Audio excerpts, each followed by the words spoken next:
কৌশিকী অমাবস্যায় আমার বাড়িতে আমি সেদিনকে মা তারাকে পুজো করেছিলাম।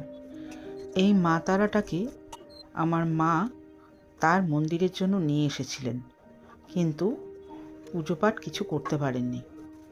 তো মা মারা যাওয়ার পরে আমি এই মাকে আমার বাড়িতে নিয়ে আসি এবং গত বছরে আমি দক্ষিণা কালিকা পুজো করি কালী পুজোর দিনে। তো এবারে আমি ঠিক করেছিলাম এই কৌশিকী অমাবস্যায় মাকে আমি আমার ঘরেতে পুজো করব। তাই নিজে যেরকম পারলাম সেইভাবে মাকে অর্ঘ্য দিলাম। পদ্ম দিয়ে মাকে তার চরণ পুজো করলাম, তারপরে বামদেবের পুজো করলাম, ভোলে বাবার পুজো করেছিলাম।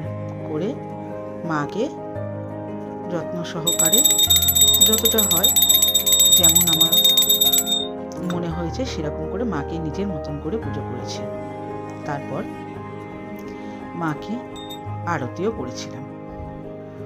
ধূপ, দীপ, কর্পূর দিয়ে মাকে সুন্দরভাবে আরতি করেছিলাম। শঙ্খ ঘণ্টা বাজিয়ে মাকে সেদিনকে আমি আরতি করেছিলাম। আর শুনেছি মা পায়েস খেতে খুব ভালোবাসে, তাই মায়ের জন্য একটু পায়েসও করেছিলাম। 5 রকমের ফল মিষ্টি দিয়ে মাকে পুজো করেছিলাম। অনেকেই তারাপীঠে যায় মায়ের পুজো করতে, কিন্তু আমি তারাপীঠেই যাই না। সেই কারণের জন্য আমি আমার বাড়িতেই পুজোটা করলাম।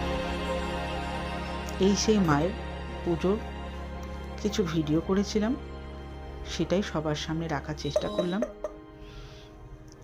পুজো পাঠ করে সকলকে প্রসাদও দিয়েছিলাম এবং মাকে এত সুন্দর লাগছিল দেখে আপনাদেরও ভালো লাগবে।